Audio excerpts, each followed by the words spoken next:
ज्ञानवापी मस्जिद, जो इंडिया के एक पुराने सिटी वाराणसी में स्थित है, ये एक ऐसी जगह है जहाँ इतिहास के कई रंगों को समेटा हुआ है। वाराणसी या काशी शिव जी का निवास स्थल भी बताया जाता है, लेकिन यहाँ पर एक और कहानी भी है। कहानी ज्ञानवापी मस्जिद की, जो कुछ इतिहासकार के अनुसार मुगल सम्राट औरंगजेब ने बनवाई थी। कहा यह जाता है कि मस्जिद मंदिर के अवशेषों पर खड़ी की गई है। तो आइए समझने की कोशिश करते हैं इस मुद्दे को, जो इंडिया की हिस्ट्री में ही नहीं बल्कि उसकी आज की सोशल एंड पॉलिटिकल मैटर्स में भी काफ़ी इंपॉर्टेंस रखती है। औरंगजेब के टाइम के इस्लामिक रिकॉर्ड जैसे मासिर-ए-आलमगीरी में अप्रैल 1669 में औरंगजेब ने एक फरमान इशू किया था, जिसमें उसने राज्य में जितने भी गवर्नर्स थे उनको सारे स्कूल्स एंड टेम्पल्स को डेमोलिश कर देने का ऑर्डर दिया गया था। औरंगजेब के तरीके अकबर के को एग्जिस्टेंस की पॉलिसी से काफ़ी अलग थे। फॉर एग्जाम्पल 1665 में जहां कस्टम ड्यूटी मुस्लिम ट्रेडर्स के लिए सामान रखी गई थी, वहीं हिंदू ट्रेडर्स के लिए दुगनी कर दी गई थी। ज्ञानवापी का केस सबसे पहले लीगल कॉरिडोर में 1991 में पहुंचा।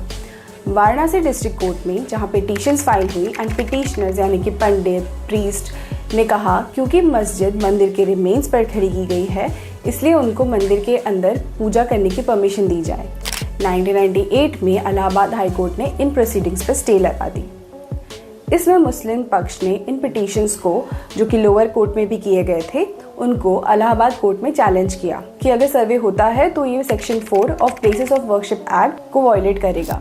ये एक्ट इस पूरे डिस्कशन का फोकस पॉइंट बन चुका है। The places of worship act 1991 की ज़रूरत उस टाइम महसूस हुई जब इंडिया में रिलीजियस प्लेसेस को लेकर बहुत ही प्रॉब्लम्स उठ रही थी। इस एक्ट का एम था कि 15 अगस्त 1947 को रिलीजियस प्लेसेस की स्थिति जो थी उससे पहले के किसी भी चेंज को मंजूरी नहीं दी जाएगी।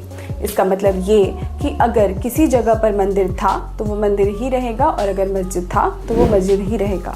इससे ये करने किया जाता है कि हमें अपनी हिस्ट्री की प्रॉब्लम्स या कॉन्फ्लिक्ट को आज की इवॉल्व या कहे प्रगतिशील सोच के साथ नहीं मिलाना चाहिए। लेकिन इस एक्ट में एक एक्सेप्शन भी था, जो था राम जन्मभूमि बाबरी मस्जिद विवाद।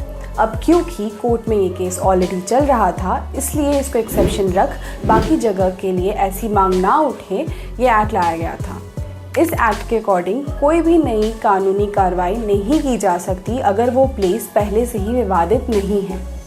अयोध्या डिस्प्यूट के अलावा इसमें कुछ और भी एक्सेप्शंस हैं, जैसे कि कोई भी वर्शिप की प्लेस जो कि एक एंशिएंट एंड हिस्टोरिकल मॉन्यूमेंट हो, या जो ancient monument and archaeological site and remain act 1958 में कवर्ड हो, कोई केस जो ऑलरेडी सेटल हो चुका हो, या कन्वर्जन जो दोनों पार्टीज की सहमति से हो चुका हो। इस एक्ट को लेकर अलग अलग ग्रुप्स के अपने अपने विचार हैं। कुछ लोग इस एक्ट को इंडिया की सेकुलर फैब्रिक को प्रोटेक्ट करने की कोशिश बताते हैं, जबकि कुछ इसको हिस्टोरिकल इनजस्टिस पर स्टे बताते हैं। इस लॉ के अगेंस्ट क्रिटिसिज्म भी हैं, जैसे कि it bars the judicial review, जो कि हमारी कॉन्स्टिट्यूशनल का बेसिक फीचर है। सुप्रीम कोर्ट ने Kesavananda Bharati case versus state of Kerala में ये रियाइट्रेट भी किया था कि secularism is the part of a basic structure and non retrogression इसका कोर कंपोनेंट है। प्रेजेंट केस अगस्त 2021 से हम ट्रेस कर सकते हैं, जब 5 हिंदू वुमेन जो कि विश्व वैदिक सनातन संघ से जुड़ी थी, उन्होंने एक पिटीशन फाइल करी before the Varanasi civil court. उनकी रिक्वेस्ट ये थी कि वो माँ श्रृंगार गौरी, भगवान गणेश, भगवान हनुमान और नंदी की पूजा की परमिशन चाहती थी, जो मॉस्क के अंदर प्लेस थी। फिर मई 13, 2022 में एन.वी. रमन्ना, जो कि उस टाइम के चीफ जस्टिस ऑफ इंडिया थे, उन्होंने वापस ज्ञानवापी मॉस्क के केस को लिस्ट करके मंजूरी दी, जो कि डी.वाई. चंद्रचूड़ की बेंच के सामने रखी गई। इस लिस्टिंग से वापस पूरी political debates, historical origins of places of worship act अब दोबारा सुप्रीम के कोर्ट को नॉक करने लगी।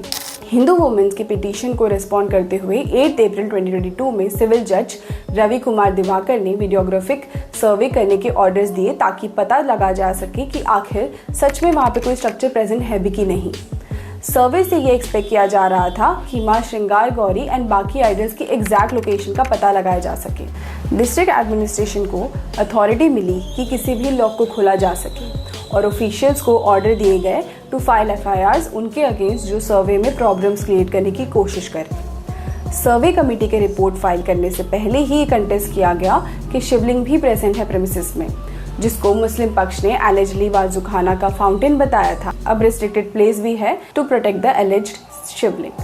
आर्कियोलॉजिकल सर्वे ऑफ इंडिया के रिपोर्ट फाइंडिंग्स ने ज्ञानवापी मस्जिद कॉम्प्लेक्स पर अपने साइंटिफिक सर्वे रिपोर्ट में ये कहा कि प्रेजेंट स्ट्रक्चर से पहले इस प्लेस पर एक हिंदू मंदिर था।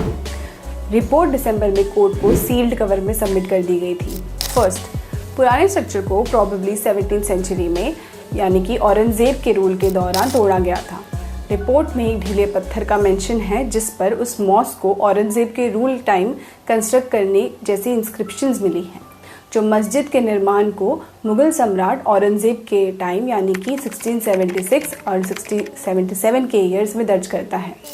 इंस्क्रिप्शंस में ये भी मेंशन है कि मस्जिद को साहन यानी कि कोर्टयार्ड के साथ में रिपेयर किया गया था। ASI के पास उस पत्थर का फोटोग्राफ है जो कि 1965-66 में लिया गया था। रिपोर्ट में ये भी पाया गया कि मस्जिद के निर्माण और उसके विस्तार से रिलेटेड लाइंस को मिटा दिया गया है। देवनागरी, तेलुगु और कन्नड़ स्क्रिप्ट में देवताओं के नाम के सबूत मिले हैं। सर्वे के दौरान टोटल 34 इंस्क्रिप्शंस को रिकॉर्ड किया गया। रिपोर्ट के अनुसार ये इंस्क्रिप्शंस एक्चुअली में पुराने हिंदू मंदिर के पत्थरों पे बेस्ड हैं जो प्रेजेंट स्ट्रक्चर को बनाने के लिए यूज हुए होंगे। इसमें देवताओं के नाम जैसे कि जनार्दन जो कि विष्णु का दूसरा नाम है, रुद्र जो कि शिव का दूसरा नाम है और उमेश्वरा का इंस्क्रिप्शन का जिक्र है। रिपोर्ट में मेंशन किए हैं वर्ड्स जैसे कि महामुक्ति मंडपम जो कि 3 इंस्क्रिप्शंस में दर्ज हैं, जो बहुत ही इंपॉर्टेंट है। पुराने मंदिर के हिस्सों का मस्जिद के एक्सटेंशन और कोर्टयार्ड की कंस्ट्रक्शन के लिए दोबारा यूज़ किया गया, जो कि सर्वे में कॉरिडोर्स की पिलर्स एंड पिलास्टर्स की जांच में भी शामिल थे, जो ये दर्शाता है कि ये पुराने मंदिर के हिस्से थे। एग्जाम्पल, व्याला जो कि एक माइथोलॉजिकल क्रीचर है, इनके फिगर्स को लोटस के दोनों साइड कार्व करा गया था। उसको म्यूटिलेट करवा के वहाँ पे एक फ्लोरल स्ट्रक्चर बना दिया गया। रिपोर्ट पे बताया गया कि इस ऑब्जर्वेशन को सपोर्ट करने के लिए आज भी नॉर्दर्न एंड सदर्न दीवार पर अपनी वो ओरिजिनल प्लेस में एग्जिस्ट करते हैं। Central chamber and main entrance जो कि पुराने स्ट्रक्चर के पार्ट थे वो आज प्रेजेंट स्ट्रक्चर में मौजूद हैं। रिपोर्ट के अकॉर्डिंग प्री एग्जिस्टिंग टेम्पल में एक बड़ा सेंट्रल चेंबर और एटलीस्ट एक चेंबर हर दिशा में मौजूद था। सेंट्रल चेंबर आज एग्जिस्टिंग स्ट्रक्चर का सेंट्रल हॉल है जिसमें इनर पार्ट्स में ज्योमेट्रिक डिज़ाइंस बना दी गई हैं एंड कुछ एनिमल फिगर्स को म्यूटिलेट कर दिया गया है। तो दोस्तों ये थी कुछ ASI की फाइंडिंग्स। ज्ञानवापी का मामला सिर्फ कानूनी नहीं बल्कि सामाजिक और राजनीतिक दृष्टि से भी काफ़ी सेंसिटिव है। इससे जुड़ी हर एक प्रोसीडिंग का असर डायरेक्ट तौर पर इंडिया के रिलीजियस एकता पर पड़ता है। डिफरेंट पॉलिटिकल पार्टीज़ ने इस मुद्दे को अपने अपने तरीके से यूज़ किया है, जिससे कई बार हमारी सोसाइटी में तनाव भी बढ़ा है। ज्ञानवापी का इशू सिर्फ वाराणसी का नहीं बल्कि पूरे इंडिया के सेक्युलर फैब्रिक को अफेक्ट करता है। ये इशू हमें ये सोचने पर मजबूर करता है कि आखिर सेक्युलरिज्म है क्या और हमारे लिए क्या मायने रखता है और हम इसके लिए कैसे खड़े हो सकते हैं। इस पूरे विवाद में ये बहुत इम्पॉर्टेंट है कि सोसाइटल हार्मनी बनी रहे। इंडिया की अनेकता में एकता हमारी असली पहचान है। इसलिए जब ऐसी प्रॉब्लम्स आती हैं तो हमें मिलजुल कर शांति और समझदारी से इसका सलूशन ढूंढना चाहिए, क्योंकि अंत में रिलीजियस प्लेसेस हम सबके लिए हैं और ये हमारी आइडेंटिटी एंड कल्चर का हिस्सा है। उम्मीद है आपको ये वीडियो पसंद आया होगा और कुछ नया जानने को मिला होगा। अगर हाँ तो इस वीडियो को लाइक कीजिए, शेयर करें अपने दोस्तों के साथ और अगर आपने अब तक चैनल को सब्सक्राइब नहीं किया है तो प्लीज़ सब्सक्राइब। अपने विचार कमेंट सेक्शन में ज़रूर शेयर करें, क्योंकि भारत की ये सुंदर विरासत, इसकी सेक्युलरिज्म और इसके इतिहास के इन पन्नों को समझना हम सब के लिए ज़रूरी है। धन्यवाद। फिर मिलेंगे एक नए टॉपिक के साथ।